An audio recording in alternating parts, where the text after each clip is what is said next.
What's up, everybody? It's Wyatt with WC Fishing. We're back with a video, and this time we're bringing it in my backyard. So I got asked this one in a comment, and I've had a couple people mention it to me before. So today we're going to go over setting up a harness for shark fishing. I'm going to run under the assumption that you're brand new to shark fishing, you haven't harnessed in on a fish, and you just got the gear, you're excited, you want to set it up, and I'm going to show you how to do it the right way. Let's get into it. Okay, so first things first, when you have your harness set up, typically they come in two pieces. So first you get the harness itself, which mine is an AFCO Max Force harness. This is a standard, commonly used harness for shark fishing. And then on top of that, you have your fighting plate, which is usually sold separately. AFCO does make a combo that comes with them, but at the point you're spending on that, I would heavily suggest you buy a shark fishing specific plate. They're a little bit wider, they're a little bit heavier, and they're comfier. So you have both of these, and your goal is to get it together and get it set up right. Well, the first thing you're gonna wanna do is set your waist on your actual harness itself. So your harness comes and it wraps around your waist, and almost anyone has a belt loop on it. So it's easy to think you put it on, cinch that tight, and call it good. That's not what you want to do. You want to have your belt on the actual harness tight enough to the point that it will stay on your waist when you're standing up straight, but loose enough that you can take it off without having to like force yourself out of it, and also subsequently be able to step right into it and pick it up to your waist, be able to let go, and it'll hold. It's okay if it's loose and you're worried about it falling off if you were to walk around, anything like that. As soon as you put the reel into the plate and onto the hooks on the harness, it presses that harness against your butt and shoves the plate down, which will secure that harness on your waist the entire time. So a big thing is keep it loose enough so you can step in and out of it easily. This is really important when you're sitting on the beach, hanging out with your friends. You don't think you're gonna catch anything, you just drift off, and then all of a sudden a reel goes off. You gotta run, get in the harness as fast as you can so you can set hook on that fish. So you want to be able to step in and out of it very easily. So the next thing you want to do is set your plate on the harness. Now, when you buy these AFCO harness, consistently they have some carabiner clips here. So that's what I use, but somebody bigger than me consistently will either get strapping, or really what I would suggest is metal chain from Lowe's or Home Depot. All you'll need is maybe 4 or 5 links at the absolute max. Any of your plates will have holes in them for clipping them in, or maybe they run straps. The big thing that you want is to be able to clip this harness in and it sit just above your knees. So you can see I'm only using one dropper because I'm not a very big person, but this harness sits just above my knees and it's right at the perfect spot to catch all of my thighs. You want it all the way over your legs, because if it's down low and over your knees, that's going to take the pressure off your legs and put it directly onto your knees, which is going to get very uncomfortable very, very fast. The name of the game with this is being comfortable in the harness, because you're going to be working the hardest you probably ever have if you hook into a big fish. You got to make sure you're comfy so you can actually have the stamina to sit there for the 20-30 minutes that it takes to get these fish in. All right, so once you have your harness set up to where you can easily step in and out of it and the plate is at the right height on your legs, the next step is adjusting it for your reel. So I have my reel right here, and actually I think this is the first time this one's hit the channel. I just got a new Makaira 80 wide. It has not hit the beach yet. We're hoping to break it in. We've just had some rough weather lately, haven't been able to fish. But I'm hoping you guys are going to be able to hear me from there. You're going to seat your rod into the plate on the harness and put your hooks in.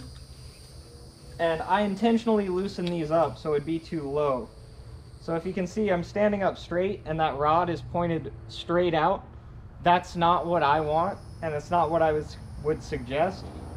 I like running mine at an angle about like that. It's important to be able to have the reel at a comfortable place where you can reel a full revolution without having to throw yourself forward and reach. If you're doing that, that throws your weight forward, and when you're in pressure in the harness, it's going to toss you forward. Whereas if you're right here, you have it close to your body, you can reel on it easy. But with that, you don't want to go to an extreme and have your harness all the way up here, because now you already have so much bend in the rod that you're not going to be able to lean back anywhere to actually throw body weight to stop this fish. So where this is at right now, I couldn't lean past here and I'd be high sticking it, and I cannot throw weight back at this point, so it's definitely too high up. I like it right about there. It's nice and secure. The weight of this rod and the reel has seated that harness on my butt very well. I'm nice and secure in it, as well as very comfortable standing here. You don't want your rod to be too flat, because when a fish turns and swims at you and you have to catch up, one, people consistently have the tendency to lean forward so they can actually turn their shoulder and crank really fast, but also you want a little bit of angle in it just to help preserve tension in the line to make sure you keep the hook in that fish's mouth. And once you have your reel set and comfortable, that's pretty much all there is to setting up this harness.